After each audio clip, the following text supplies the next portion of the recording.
Greetings. This is Andre Barnes, and you are watching Finding Super Dad.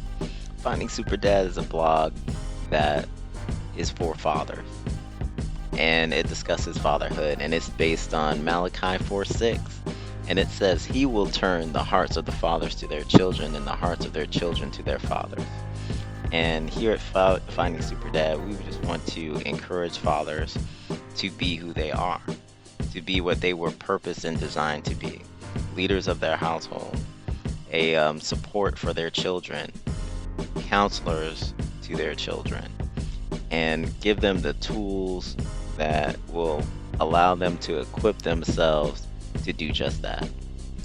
So this week I had an opportunity to interview Minister Eugene who is a juggernaut and a titan in fatherhood initiatives. He has been a part of the Obama administration for the Department of Justice and has created many fatherhood initiative programs. He is a dynamite speaker and just a pleasure to interview. For you was, what advice would you give to people who are ready to search for their fathers? Like, what advice would you give them? Yeah, that's a great question, Andre. And 20 years ago, I was at a prayer meeting, and I felt in my spirit that God was telling me, okay, it's time for you to look for your father. And it was probably around 2004, 2006-ish. Now, granted, my dad died in 2004. But that was the push I needed to really start being intentional about looking for him, is that kind of hearing that on the inside. Right. A pastor that I know and respect in Boston said, hey, one of my leaders at my church didn't find his father until he was in his 40s. And now keep in mind, I'm in my early 20s, mid 20s.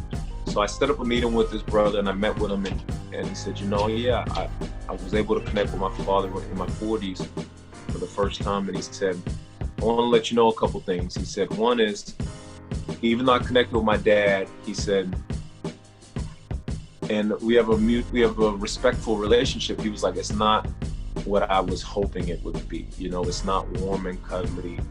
He said, I reach out to my dad much more than he reaches out to me. And he said, I want you to prepare yourself, because you may very well be a better son to your father than he's going to be a father to you. And I really, at the time when he said it, it kind of cut, and I kind of didn't want to hear that, because I said, that's your journey, but I don't know if that's going to be my journey, But now, 20 years later, I kind of know what he was saying, and how I interpret and I'll answer your question this way is, you do have to prepare yourself for the unexpected, right? You don't know how your story is going to end if you're looking for your dad. You don't know, is he going to be deceased like my dad was? You don't know, right? Right. And so if you're anything like me and you're kind of optimistic, you may have this picture in your mind, like, I'm going to reconnect with him. It's going to be great. It's going to be picturesque. It's going to be like the movies. We're going to hug. We're going to have long conversations about what happened, Right. That's kind of some of the scenarios that I went through in my mind. Mm-hmm. But it might not be that way. It might be that way, which would be amazing, but it Right. may be disappointing, when and if you meet your dad. So I say all that to say is, prepare yourself. I would pray about it. Make sure you have a support network, because it can be emotional. Make sure you have people that you're talking about your journey regularly with, that can help process your emotions. Feelings of disappointment, feelings of hurt, excitement, good or bad.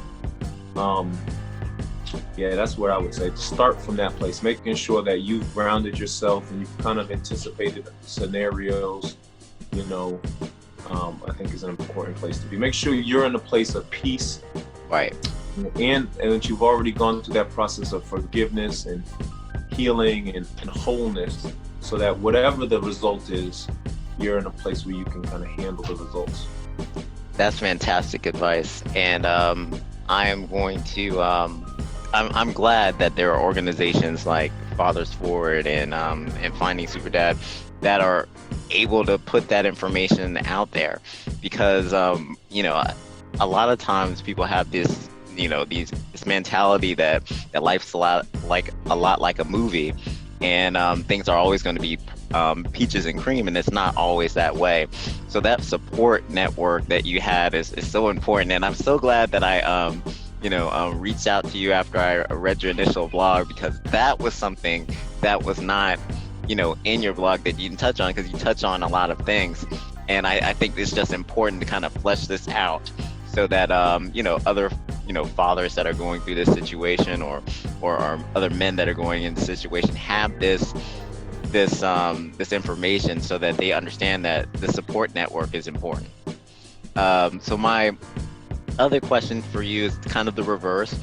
What advice do you have for someone who is not ready or unwilling to start the search process? Yeah. So I just think that fathers and mothers are so foundational to the family. When God created family, He created a man and a woman to come together and raise children, and that's the optimal environment for children to be raised in a committed marriage relationship. But the reality is, that's the ideal, but that's not necessarily everyone's reality, right? That wasn't my reality when I was raised. So I say all that to say is, because I believe that fathers are ordained by God to be in their lives with their children, I believe that God has put in each of us a desire to know our fathers, a desire to be loved by our fathers, a desire to love our fathers. Same thing with our mothers. Right. And when our dads aren't around, because of death or divorce or some other reason, or separation, there's still a desire in children to know their fathers. Sometimes it gets convoluted because of things we've talked about earlier: unforgiveness, anger, frustration, confusion, and where children begin to resent their fathers. And I've met many people and heard many stories of young men and young women that just say, I don't want anything to do with my dad, right? And even though those are normal feelings of frustration, anger, resentment, I personally think that those questions are still going to linger unresolved. Right. What happened? Why didn't you want me? Why didn't you fight for me? Where were you? Did you think about me? All those questions continue to run through your mind. And a lot of times, without searching for your father, you'll never get those answers. Right. And you kind of start to figure out other ways to deal with those unanswered questions. Some people start self-medicating. They're just so frustrated. Or they become angry, or they lash out, or they take it out on other people. Right. Or they become workaholics, or search for significance in other ways. I think that I would recommend trying to reconnect with your father, whether or not, there was infidelity, abandonment, whatever the issue was, absent maybe, and this is a big maybe, sexual abuse or something like that. Right. I would recommend, as long as you can do it safely, Right. I would recommend doing your best to reconnect and extending that grace and that forgiveness and that mercy, because it's part of your journey to wholeness and healing and Right. getting answers. And if you have children, your children are going to want to know about their grandfather and so Right. forth. So I think the unknowing part is really the tough part, or at least it was for me, not knowing where my dad was, not knowing do I look like him. My story is a little unique in that I had almost zero information about my dad, absent a couple data points. Yeah. Some people knew their dad, and then he was out of their life and so forth. I didn't know. So for me, it was really important to know. But I would just say, one is forgive, man. Even if you don't go out, even if you don't search, but just forgive for the sake of forgiving. It's so unhealthy to harbor unforgiveness. Forgive and extend that forgiveness, and you never know the guilt or the shame or the embarrassment that your father may be harboring and not know what to do with it. You know, a lot of Right. men are just not equipped. And you may be the one that actually helps not only yourself, but helps your father with his healing process by reconciling.